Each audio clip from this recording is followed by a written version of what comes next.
Hello everyone. ఈ వీడియోలో మనం నరేంద్ర మోదీకి వచ్చిన అత్యున్నత పురస్కారాలు చూద్దాం 2025కి సంబంధించి. ఈ రోజు వరకు డిసెంబర్ 18 వరకు వచ్చిన అవార్డ్స్ అయితే చూద్దాం. చూడండి, first one order of freedom of Barbados దేశం అయితే ఇవ్వడం జరిగింది. 5th మార్చ్ 2025లో ఈ అవార్డుని ఇవ్వడం జరిగింది. Second one order of the star and key of the Indian Ocean, Mauritius దేశం అయితే ఇవ్వడం జరిగింది.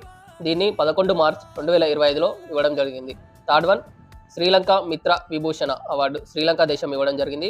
దీన్ని 5th ఏప్రిల్ 2025లో ఇవ్వడం జరిగింది. Fourth one order of Makarios III, దీన్ని సిప్రస్ దేశం అయితే ఇవ్వడం జరిగింది. దీన్ని 16 జూన్ 2025లో ఇవ్వడం జరిగింది. ఫిఫ్త్ వన్ వచ్చేసి order of the star of Ghana దేశం అయితే ఇవ్వడం జరిగింది. దీన్ని 2 జూలై 2025లో ఇవ్వడం జరిగింది. Sixth one order of the republic of Trinidad and Tobago, దీన్ని ట్రినిడాడ్ అండ్ టొబాగో దేశం అయితే ఇవ్వడం జరిగింది. దీన్ని 4th జూలై 2025లో నరేంద్ర మోదీ గారికి ఇవ్వడం జరిగింది. Seventh one order of the Southern Cross, దీన్ని బ్రెజిల్ ఇవ్వడం జరిగింది. దీన్ని 8th జూలై 2025లో ఇవ్వడం జరిగింది. అండ్ 8th వన్ వచ్చేసి order of the Welwitschia, Namibia దేశం అయితే ఇవ్వడం జరిగింది.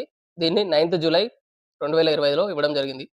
అండ్ 9th వన్ వచ్చేసి great honour Nishan of Ethiopia, 9th one great honour Nishan of Ethiopia, దీని ఇథోపియా దేశం 16 డిసెంబర్ రీసెంట్గా ఇవ్వడం జరిగింది. చూడండి, ఇవి నరేంద్ర మోదీకి వచ్చిన 2025లో వచ్చిన పురస్కారాలు, అత్యున్నత పురస్కారాలు. అయితే నరేంద్ర మోదీకి ఓవరాల్గా ఎన్ని అత్యున్నత పురస్కారాలు ఇప్పటి వరకు రావడం జరిగిందో కామెంట్ బాక్స్లో కామెంట్ చేయండి. Thank you for watching.